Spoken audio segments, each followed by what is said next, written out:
अस्सलाम वालेकुम बेटा। अच्छा जी, हमारा टॉपिक है अब नेक्स्ट 5.7 पावर के रिलेटेड। बहुत ही आसान सा टॉपिक है और शॉर्ट क्वेश्चन के हवाले से इम्पोर्टेंट है। बेशक हेडिंग बनाना चाहें तो हेडिंग बना लें। पावर की डेफिनेशन याद रखनी है, एग्जाम्पल याद रखनी है, यूनिट याद रखने हैं और यूनिट की डेफिनेशन बहुत ही बेसिक्स है। इसमें से कुछ भी नहीं है। पहले बेटा बेसिक डिस्कशन कर लेते हैं कि फिजिक्स के हिसाब से हमारे पास पावर होती क्या है, पावर किसे कहते हैं। जनरल लाइफ से है, जैसे मैं पहले बताता हूँ। एक सिंपल एग्जांपल बेटा आपको देता हूँ। देखिए, हम डेली लाइफ में कहते हैं ना कि फलां बंदा जी बड़ा पावरफुल है, या फलां सुपरमैन का जैसे हमारे पास कंसेप्ट होता है, तो पावर से ही अंदाजा लगाते हैं ना। तो वही हमारे पास फिजिक्स में भी वही पावर है हमारे पास, जो उधर हम डेली लाइफ में यूटिलाइज करते हैं। कैसे देखते हैं इसको। देखिए, हमारे पास दो बंदे हैं, हमने कोई टास्क दिया है, कोई काम दिया है उनको। फॉर एग्जांपल ऐसे समझें, कोई भारी चीज पड़ी हुई थी कमरे में, तो आपने एक दीवार से दूसरी दीवार तक, या हमारे पास कोई एक लाइन लगाई है कि इस लाइन तक इस भारी चीज को उठा के, दो बंदे आपने हायर किए हैं कि आपने इस चीज को वहां से उठाकर वहां पर रखना है, उस निशान तक लेकर जाना है। अब देखें, फिजिक्स के हिसाब से हमने वर्क डन भी देखा है कि क्या होता है। अब एक बंदा उनमें से, उन लोगों में से एक बंदा, जो जो दो आपने हायर किए थे उनमें से एक बंदा क्या करता है, वो हमारे पास उठाता है उस पत्थर को, उस चीज को, और वो आपकी जो बाउंड्री लाइन थी उधर जाके रख देता है। तो दूसरा बंदा भी हमारे पास, उसने भी सेम काम किया, वर्क दोनों ने सेम किया, उसने भी वो पत्थर वहां से उठाया वहां पर रख दिया। अब देखें, काम तो दोनों ने सेम, दोनों ने काम कर दिया, वर्क दोनों का सेम है, लेकिन क्या आप उससे अंदाजा लगा सकते हैं कि कौन ज्यादा पावरफुल है? नहीं लगा सकते। क्यों? क्योंकि वर्क तो दोनों ने सेम किया। अब अगर एक और चीज मैं आपको बता दूं कि जी, दो बंदों को मैंने सेम काम दिया था, ये पत्थर उठाने वाला या चीज उठाने वाला, के फलां जगह से फलां जगह पे आप उठा के रख दें। एक बंदे ने वो पत्थर 2 मिनट में रख दिया उस जगह पर, बाउंड्री लाइन पर, और एक बंदे ने जस्ट 50 सेकेंड में, या हमारे पास 30 सेकेंड में काम करके दे दिया। तो अब आपको इजीली अंदाजा हो जाएगा कि पावर किसकी ज्यादा है। क्यों? जिसने टाइम थोड़ा लगाया, आप कहोगे वो ज्यादा पावरफुल है। देखें, 2 मिनटों में उसने, जो मतलब जिसने 2 मिनट लगाए थे उसकी निस्बत उसने 30 सेकेंड में वर्क कर दिया। तो इसका मतलब बेटा, हम पावर किसी का भी जो अंदाजा लगाते हैं पावर का, वो ऐसे लगाते हैं कि कितना वर्क किया है और कितना टाइम लगाया है। वर्क के साथ टाइम लाजमी हमें बताना होता है, तभी हम पावर का अंदाजा लगा सकते हैं। जैसे इस एग्जांपल में मैंने कहा है, बेशक दोबारा आप समझ लें, दो बंदे थे, एक ही पहले काम दिया है, मैंने टाइम नहीं नोटिस किया, आपको जस्ट बताया है कि मैंने दो बंदों को काम दिया था कि ये पत्थर यहाँ से उठा के वहां पर रखना है किसी भी सर्टेन जगह पर, और दोनों ने उठा के रख दिया। अब मुझे बताएं जी, पावर किसकी ज्यादा है? तो आप कहोगे नहीं, समझ नहीं आ रही पावर किसकी ज्यादा है, दोनों ने काम तो सेम किया है। अब अगर मैं बेटा वहां पे आपको टाइम बता दूं कि एक बंदे ने 1 मिनट में वो पत्थर वहां पे जाके रख दिया और एक बंदे ने 3-4 मिनट लगाए हैं, तो आप इजीली गैस कर सकते हैं कि सर, जिसने हमारे पास टाइम थोड़ा लगाया है, जाहिर है वो ज्यादा पावरफुल था, उसको बिल्कुल इश्यू नहीं हुआ, जल्दी ही प्लेस कर दिया। इसका मतलब बेटा, यही कंसेप्ट डेली लाइफ का, बिल्कुल पावर की डेफिनेशन भी वही आएगी कि कौन कितना वर्क करता है और उस पर कितना टाइम लगाता है। तो वर्क और टाइम दोनों का होना हमारे पास, तो ये हमें बताता है कि कौन ज्यादा पावरफुल है, कौन ज्यादा नहीं है। इसका मतलब अगर फिजिक्स में हम आए तो हम कहेंगे कि कोई बंदा कितना काम करता है और कितना टाइम लगाता है उसमें, तो इन दो चीजों का अगर हमें पता चल जाए तो हम उसकी पावर बता सकते हैं। अब आ जाए टॉपिक पर हमारे पास। अब देखें, अपनी बुक के एग्जाम्पल पर आ जाए। जस्ट रीडिंग है, इसमें से कुछ भी नहीं करना है, जो पॉइंट है मैं निशान लगा देता हूँ। अभी आपको जो डेली लाइफ से एग्जाम्पल समझाइए वो भी लिख दे सकते हैं आप कहीं पर भी, तो उससे समझने में आसानी होती है। ये सारी अगेन सिर्फ रीडिंग है, कुछ भी नहीं है, कंसेप्ट लेने के लिए कर सकते हैं। ये मेन पॉइंट है। अब देखें, वही जो आपको एग्जांपल दी थी वो मैंने बहुत ही सिंपल दिया ताकि पहले समझ आ जाए। इन्होंने थोड़ा सा डिफरेंट वे से दिया। देखें, दो मोटर्स हैं आपके घर में लगी हुई हैं कहीं पर भी, जो हमारे पास आपको पता है पानी वगैरह, पानी वाली मोटर समझने, जो पानी देती है। तो आपने क्या किया है, एक मोटर आपके पास या ट्यूबवेल है, जो भी चीज़ है हमारे पास, वो सर्टेन टाइम के अंदर, 2 मिनट 3 मिनट के अंदर आपकी टैंकी को, या हमारे पास जो भी पोर्शन आपने बनाया हुआ है वो उसको फिल कर देती है। और एक टैंकी है वो जस्ट 30 सेकंड में हमारे पास वही टैंकी फिल कर देती है। तो आप सोचोगे कि किसकी पावर ज्यादा है, कौन ज्यादा हमारे पास पावर यूटिलाइज कर रहा है या एनर्जी यूटिलाइज कर रही है, मोटर कौन ज्यादा वर्क कर रही है इन गिवन टाइम। तो जाहिर है जिसने थोड़ा टाइम लगाया है इसका मतलब उस मोटर की पावर ज्यादा है।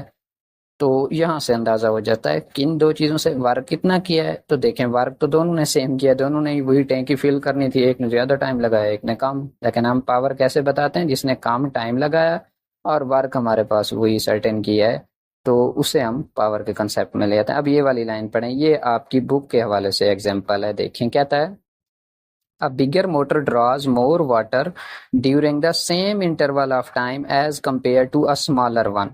अब क्या है, एक बड़ी मोटर लगाई है जी, एक छोटी मोटर लगाई है, दोनों से आपने टैंकी फिल करानी थी, एक ने ज्यादा टाइम लगाया एक ने कम, तो आपने बताना है पावर किसकी ज्यादा थी। जी जिसने थोड़ा सा टाइम लगाया है उसकी पावर ज्यादा थी, जैसे पहली एग्जांपल से मैंने क्लियर कर दिया।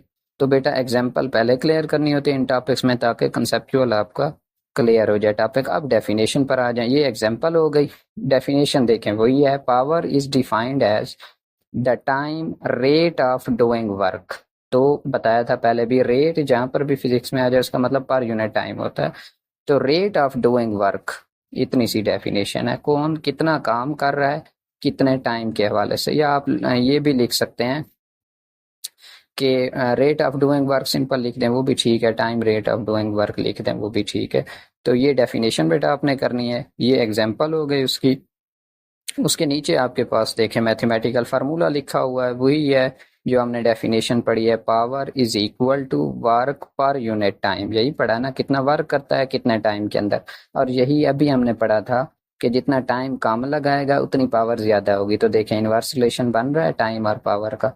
तो इसको हमारे पास सिंबल की फॉर्म में लिखा है, P is equal to W/T। अब आ जाते हैं यूनिट पर। यूनिट आपको डिफाइन करना बेटा पहले भी बताया था, इसका भी यूनिट लिखेंगे, पावर का जो यूनिट होगा, वर्क का भी यूनिट लिखेंगे, टाइम का भी यूनिट लिखेंगे और उसके यूनिट को डिफाइन कर देंगे। तो नीचे आपके पास देखें, अब यूनिट ऑफ पावर आ गया है हमारे पास। तो देखें पहले तो इसका यूनिट बनाएं, जैसे मैं बताता होता हूँ आपको, मैंने इधर लिख दिया है, बुक में नहीं लिखा हुआ, आप अपनी बुक में भी बेशक लिख लें, जैसे हमने सीक्वेंस या तरतीब पड़ी हुई है कि कैसे फार्मूला बनाते हैं। देखिए हमने फार्मूला पढ़ा है P is equal to W/T। अब बेटा देखें पावर का आपने यूनिट याद रखना है खुद से ही पहले, कि पावर का यूनिट होता है वाट। कौन सी हमारे पास यूनिट होता है पावर का? वाट। अब वाट मैंने पावर का यूनिट लिख दिया है, वर्क का यूनिट होता है जूल, वो लिख दिया है, टाइम का यूनिट बेटा होता है सेकंड, इधर मैंने वो लिख दिया। ठीक है ये आ गए। अब आपको तरीका बताया था कि सब के साथ 1 1 लगा देना। ये देखें 1 इसके साथ लगा दिया है, 1 इसके साथ।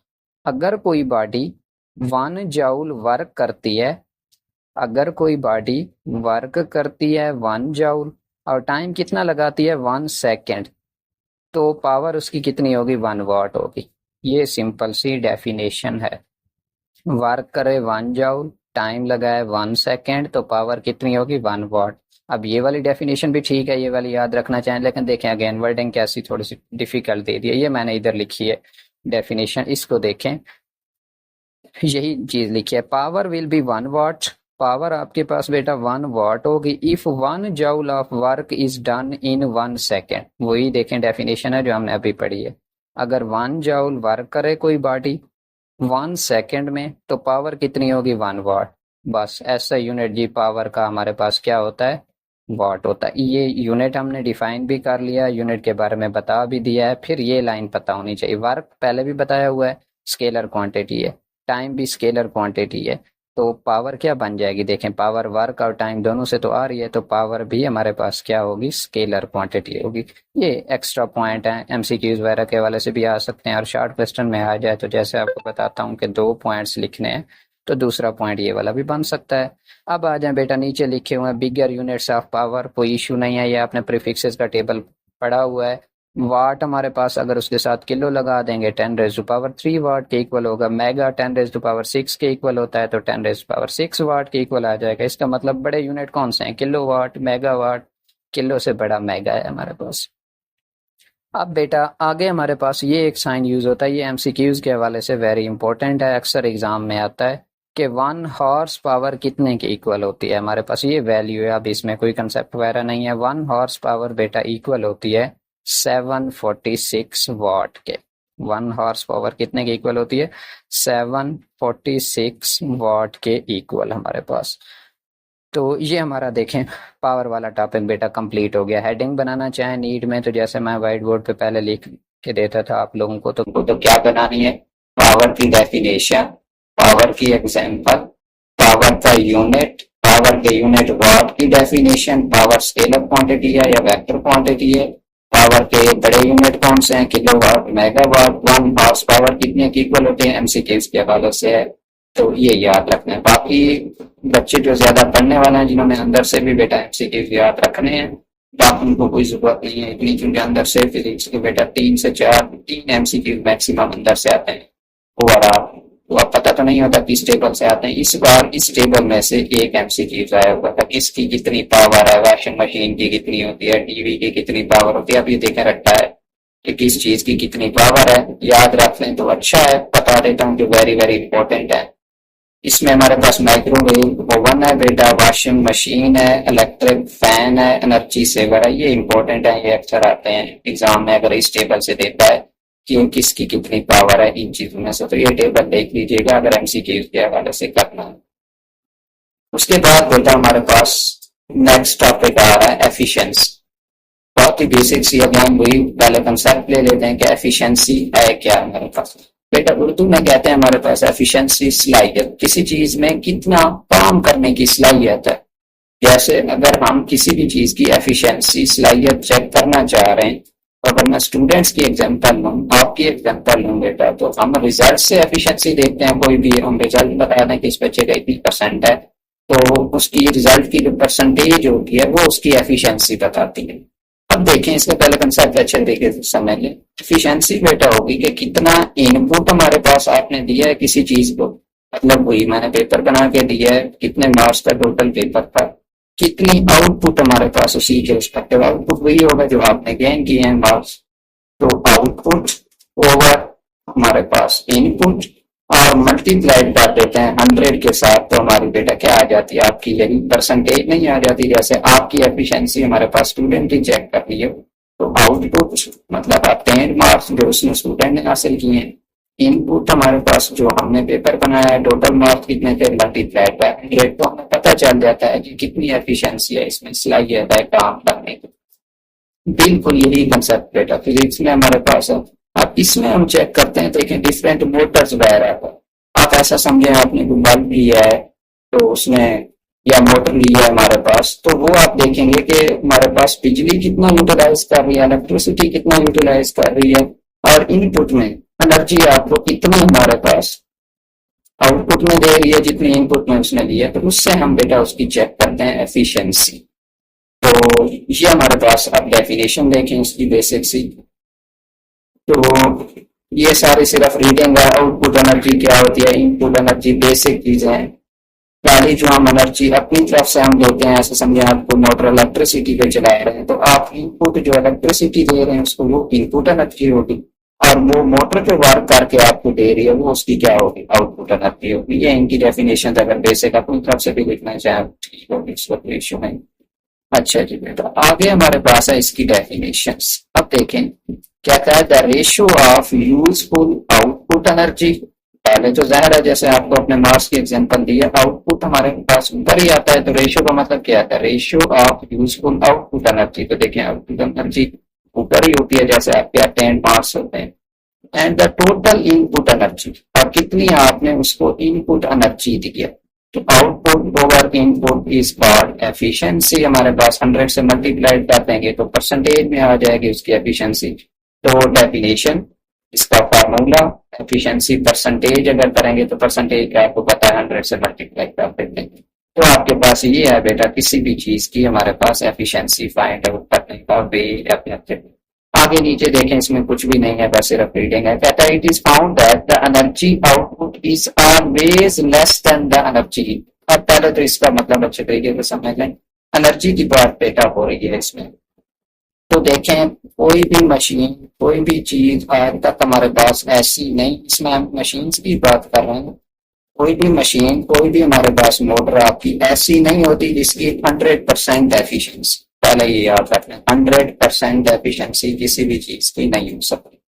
अब अब 100% एफिशिएंसी पहले देखते हैं कि होगी कब। अब देखिए 100% मार्क्स किसी भी स्टूडेंट के कब होते हैं। मैंने 25 मार्क्स का पेपर बनाया है, आउटपुट में उसके 25 ही आए, 25/25 मल्टीप्लाइड बाय 100, तो आंसर 100 नहीं आ जाएगा 100% हमारे पास। यही चीज तो हम कह रहे हैं कि 100% तब आएगा जब आउटपुट और इनपुट क्या इक्वल। तो पहले यही बात ध्यान में रखनी है कि आज तक कोई भी हमारे पास ऐसी मोटर या चीज नहीं है, इजाद नहीं हुई जिसकी हमारे पास 100% एफिशिएंसी हो। कोई जनरेटर, कोई इंजन, कोई भी चीज ऐसी नहीं है। तो इसका मतलब 100% करने के लिए तो आपको उतनी ही आउटपुट चाहिए होती है जितनी आपने इनपुट दी है। तो यही बात वो लिख रहा है, it is found that the energy output is always less than, कि आउटपुट हमारे पास जो होती है वो हमेशा कम होती है जितनी आप इनपुट एनर्जी दे रहे हो उससे। इसमें क्या होता है आगे, अगर उसकी रीजन बता रहा है, during any conversion of energy some energy is wasted in the form of heat. अब मैं आपको इंजन की एग्जांपल दूं या आपकी मोटर की एग्जांपल दूं, पानी वाली कोई भी चीज हो, तो उसमें देखिए हमें पता है कि हीट की फॉर्म में कुछ एनर्जी जाया होती है, फ्रिक्शन की वजह से भी हीट प्रोड्यूस होती है। पीछे फ्रिक्शन फोर्स पढ़ चुके हैं।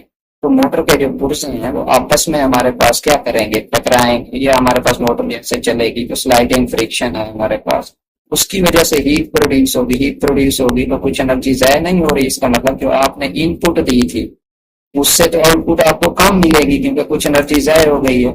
इसी तरह आपने पेट्रोल डलवाया है हमारे पास बाइक में, अब इंजन की एफिशिएंसी हम देख रहे हैं। तो देखें मोटरसाइकिल हमारे पास हीटअप हो जाती है, हीटअप हो गई है। दूसरा साउंड प्रोड्यूस कर रही है, साउंड भी तो एनर्जी की एक फॉर्म है, पीछे हम पढ़ चुके हैं। तीसरी चीज हमारे पास इंजन हीटअप हो गया, हीट एनर्जी की फॉर्म में लॉस हो गई। दूसरा हमारे पास साउंड प्रोड्यूस कर रहा है, वो भी हमारे तो किसी काम का नहीं है, साउंड एनर्जी की फॉर्म में हीट रिलीज हो गई, जाया हो गई, वेस्ट हो गई हमारे पास। और तीसरा हमारे पास जो इसमें चीज है वो हमारे पास फ्रिक्शन की वजह से, फ्रिक्शन की वजह से भी एनर्जी हमारे पास जाया हुई है। तो इसका मतलब आउटपुट हमें इतनी तो नहीं मिली जितनी हमने इनपुट दी थी, कुछ एनर्जी जाया हो गई है। तो यही कह रहा है कि आज तक कोई डिवाइस, कोई भी इंजन ऐसा नहीं है, बस यही एक बात याद रखिए, जिसकी एफिशिएंसी 100%। अब जब आप ये वाला सेंटेंस याद रखेंगे तो आपको जब एफिशिएंसी का फार्मूला भी पता है तो आपको इजीली पता है कि आउटपुट और इनपुट होता है। 100% एफिशिएंसी तो तब आ सकती है जब आउटपुट और इनपुट इक्वल हो। इसका मतलब ये तो इक्वल हो ही नहीं सकते। फिर हमारी आउटपुट जाहिर है कम भी मिलती है, कुछ फ्रिक्शन की वजह से हीट लॉस होती है, तो इसका मतलब आउटपुट इनपुट से हमेशा कम होती है। कुछ हीट हमारे पास वेस्ट होती है, जाया होती है, और वो हमारी इनपुट जाहिर है कुछ ना कुछ जाया हो गई तो आउटपुट कम ही मिलती है। No device has yet been invented that may convert all the input energy into required output। यही बात हम कह रहे थे कि कोई भी डिवाइस आज तक ऐसे इजाद नहीं हुई जिसको जितनी इनपुट दी जाए उतनी ही हमें output they. That's why a system cannot be an efficiency of 100%। देखिए वही बातें सारी रिपीट कर रहे हैं, कुछ भी नहीं उसमें कि किसी भी सिस्टम की एफिशिएंसी 100% नहीं हो सकती। As the energy losses are inevitable in the working of a machine, hence an ideal or perpetual machine cannot be constructed। बेटा आइडियल का मतलब क्या होता है, हम लिखते हैं ना फला आइडियल पर्सनैलिटी पर ऐसे वगैरह लिखते हैं, तो आइडियल का मतलब हम वही आइडियल तो नहीं होते। आइडियल का मतलब जो हम में एग्जिस्ट ना करती हो चीज या रियल लाइफ में एग्जिस्ट ना करती हो। तो परपेचुअल का भी वही मतलब है हमारे पास, आइडियल जो रियल लाइफ में बिल्कुल एग्जिस्ट ना करती। तो अभी हमने पढ़ा है रियल लाइफ में ऐसी कोई भी डिवाइस नहीं है जिसकी एफिशिएंसी कितनी हो 100% की। तो यही आगे हम पढ़ेंगे कि एक्चुअल में आइडियल एनर्जी मशीन होती क्या है, परपेचुअल एनर्जी मशीन होती क्या है। ये वही मशीन होती है जिसकी एफिशिएंसी 100% है, और ये रियल लाइफ में एक्सिस्ट बिल्कुल भी नहीं है। इसका मतलब पहले लिख लें, नीचे हमारे पास देखें टॉपिक स्टार्ट हो रहा है परपेचुअल एनर्जी मशीन्स। परपेचुअल का बेटा मतलब होता है फॉर एवर, नेवर एंडिंग। तो मतलब क्या है, ऐसी मशीन जी जो बस एनर्जी प्रोड्यूस करती रहे। इसकी अगर मैं जनरल आपको एग्जांपल दूं कि आप मोटर के ब्लॉक पे ना लगाएं, हमारे पास इलेक्ट्रिसिटी भी ना हो और वो चलती रहेगी हमेशा हमेशा के लिए चलती रहे, काम भी कभी ना हो, तो जाहिर है ऐसी तो कोई मोटर एग्जिस्ट रियल लाइफ में करती ही नहीं है, सिर्फ पहले ही बुला हुआ। तो यही वो कह रहा है परपेचुअल का मतलब क्या होता है, आइडियल सिर्फ पहली ब्लाव वाली मशीन हमारे पास जिनकी एफिशिएंसी क्या हो 100% रियल लाइफ में नहीं करती है। इसी के बारे में आपने दो चीज दो चार लाइन हमारे पास लिखनी है। It is hypothetical machine. बेटा हाइपोथेटिकल का मतलब ख्याल आती है, थ्योरेटिकल हमारे पास मशीन है that can do work indefinitely, जो वर्क बस करती रहेगी, उसको एनर्जी एनर्जी प्रोवाइड ना करो, वो इलेक्ट्रिसिटी से कनेक्ट ना करो, बस वो infinite forever never ending energy produce करो without any external source of energy. देखें वही जो आपको एग्जांपल दिया कि एक आपकी मोटर हो या बल्ब है जी, आपने बटन वगैरह ऑन नहीं किया, वो इलेक्ट्रिसिटी प्रोड्यूस नहीं की, बस वो सारी जिंदगी ऑन रहेगा। तो ऐसी कोई डिवाइस या ऐसी मशीन नहीं है हमारे पास, तो इसे हम कहते हैं आइडियल एनर्जी मशीन या परपेचुअल एनर्जी मशीन। तो आगे देखें क्या कहता है, A perpetual machine would have to generate more energy than it consumes effectively, producing energy from nothing. कोई भी एनर्जी आपको नहीं दे रहा, बस वो जनरेट ही किए जा रही है एनर्जी, विच इज इम्पॉसिबल। जाहिर है ऐसी रियल लाइफ में एग्जिस्ट ही नहीं करती है। In any real mechanical system some energy is always lost. देखें वही वाला पैरा रिपीट हो रहा है, कुछ ना कुछ एनर्जी जाया होती है फ्रिक्शन की वजह से, एयर रेजिस्टेंस की वजह से, ये सारी पीछे चीजें बढ़ चुके हैं, thus making it impossible for a machine to keep moving without an external source of energy। मुझे बताया हम इलेक्ट्रिक एनर्जी प्रोवाइड ही नहीं कर रहे, तो कोई मोटर, कोई जनरेटर, कोई पंखा, कोई चीज चल सकती है, जाहिर है एनर्जी इनपुट में तो देनी पड़ती है, तभी वो हमारे पास आउटपुट देगी। और हमें बताया गया आउटपुट आनी भी कम है, एनर्जी वेस्ट होती है हमारे पास, ये हम सारी चीजें डिस्कस कर चुके हैं पीछे। तो यही आपने इसमें लिखना है, in fact it is a consequence of principle of conservation of energy. ये वायलेट करेगा अगर परपेचुअल एनर्जी मशीन कोई बेटा हो। अगर मैं कहता हूँ कि कोई ऐसी मशीन है जो खुद बहुत ही बस चलती रहेगी, एनर्जी प्रोड्यूस कर रही है ना, फिर हम एनर्जी तो उसको प्रोवाइड ही नहीं कर रहे, तो पीछे हमने बेटा law of conservation of energy पढ़ा है ना, ये जो कंजर्वेशन ऑफ एनर्जी हमने पढ़ा हुआ है कि energy can neither be created nor destroyed. तो जी इधर तो हम एनर्जी क्रिएट ही किए जा रहे हैं, इधर तो हमने पढ़ा था कि energy can neither be created nor destroyed, change from one form to another. इधर तो ये जो वाली मशीन है इसे तो हमने किसी भी चीज से बना के नहीं किया, ये खुद से ही चली जा रही है, इसका मतलब ये एनर्जी तो क्रिएट कर रही है, कन्वर्ट तो नहीं कर रही है एक फॉर्म से दूसरी फॉर्म में, जो कि इम्पॉसिबल है। तो अगर ऐसी मशीन हम बना भी लें तो इसका मतलब ऐसे बना भी नहीं सकते, तो ये वायलेट करेगी law of conservation of energy को, उसको फॉलो नहीं करेगी, फिजिक्स का बेसिक लॉ है। इसलिए ऐसी हमारे पास मशीन या डिवाइस वर्केबल नहीं है, एग्जिस्ट नहीं करती। अब इसमें बेटा दो तरह का क्वेश्चन आ सकता है, एक तो कंसेप्चुअल आ सकता है और एक सिंपल। आपसे पूछ लेंगे परपेचुअल एनर्जी मशीन क्या होती है, तो आप यही कहेंगे कि ऐसी मशीन जो इनडेफिनेटली वर्क करे, कोई इनपुट के तौर पर एनर्जी ना दो, बस खुद ब खुद ही वो चली जाए, आउटपुट में हमें इतनी एनर्जी दे, इनफिनाइट एनर्जी दे, कभी भी एंड ना हो वो एनर्जी, तो ऐसी मशीन को कहते हैं परपेचुअल एनर्जी मशीन। और ये रियल लाइफ में एग्जिस्ट नहीं करती है, क्योंकि हमें पता है अगर ऐसा वो एग्जिस्ट करती है तो वो law of conservation of energy को वायलेट करेगी। ये तो आगे सिंपल आपके पास क्वेश्चन। दूसरा यही आ सकता है कि आपको क्या perpetual energy machine real life में एग्जिस्ट कर सकती है, या क्या हम बना सकते हैं परपेचुअल एनर्जी मशीन या कोई ऐसी डिवाइस, तो उसका आंसर दिया गया नो है। क्यों? अगर हमने बना ली तो उसका मतलब हम एनर्जी क्रिएट कर रहे हैं, तो हमने बेसिक प्रिंसिपल या law of conservation of energy पढ़ा हुआ है कि energy can neither be created, so ये वायलेट करेगी हमारे पास law of conservation of energy को, इसलिए हम ऐसी कोई भी मशीन या डिवाइस डिजाइन नहीं कर सकते। तीसरा क्वेश्चन इसमें से वही अगेन दे सकता है कि क्या कोई ऐसी मशीन है आपके पास जिसकी एफिशिएंसी 100% हो। नहीं जी, ऐसी हमारे पास रियल लाइफ में कोई भी मशीन एग्जिस्ट नहीं करती जिसकी एफिशिएंसी 100% हो। तो अब इस टॉपिक की आउटलाइन बना लें, जैसे मैं व्हाइट बोर्ड पर लिखकर आपको बताता हूँ पहले भी। तो पहले बेटा हमने पावर पढ़ा है, पावर का पहले भी आपको बता चुका हूँ। डेफिनेशन, एग्जाम्पल, पावर का फार्मूला, पावर का यूनिट, पावर के यूनिट की डेफिनेशन, 1 हॉर्स पावर कितने के इक्वल होता है, बस यही चीजें याद रखनी है। एफिशिएंसी में आ जाएं, एफिशिएंसी की डेफिनेशन, एफिशिएंसी का फार्मूला, हाँ एक और बात इधर नहीं लिखी हुई बेटा, एफिशिएंसी का यूनिट, ये याद रखिएगा। ये दो सेम चीजों के दरमियान देखें रेशियो है, ऊपर भी एनर्जी या नीचे भी एनर्जी, इसका यूनिट भी जाउल, इसका यूनिट भी जाउल। मुझे बताएं एफिशिएंसी का यूनिट क्या आएगा, कोई यूनिट नहीं होता। और ये कंसेप्चुअल क्वेश्चन में पूछ सकता है, पूछा भी है एक दो बार एग्जाम में, तो ये बेसिक सी चीज है, पता होनी चाहिए। ऊपर भी एनर्जी है, नीचे भी एनर्जी है, दो सेम क्वांटिटीज के दरमियान रेशियो है, तो इसका मतलब दोनों आपस में कैंसल आउट हो जाएंगे और इसका कोई यूनिट नहीं होता। अब इसमें से क्वेश्चन बनाता है कि क्या एफिशिएंसी का कोई यूनिट होता है, तो भी आपने लिखना होता है कि नहीं होता। अच्छा पास बात ये खुद ही बता देता है कि एफिशिएंसी का कोई यूनिट नहीं है। इसकी रीजन क्या है? रीजन यही है, दो सिमिलर क्वांटिटीज के दरमियान ये रेशियो है। तो हम एफिशिएंसी की आउटलाइन देख रहे थे। एफिशिएंसी की डेफिनेशन बेटा, एफिशिएंसी का फार्मूला, परसेंटेज एफिशिएंसी का फार्मूला, और नीचे एक लाइन सिर्फ आपने ये लिख देनी है कि कोई भी ऐसी डिवाइस नहीं है जिसकी एफिशिएंसी 100% हो। ये आउटलाइन आपने याद रखनी है।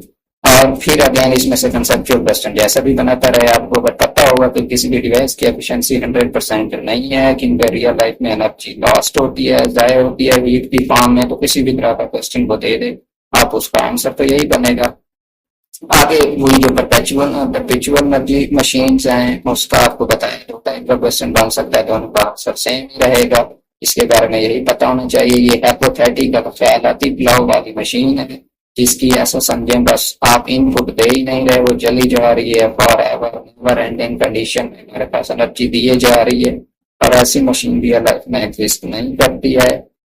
क्यों? क्योंकि ये वायलेट करती है law of conservation of energy. तो बस इसमें ये भी चीजें आपने याद रखनी है। और खैर से हमारा चैप्टर हो गया।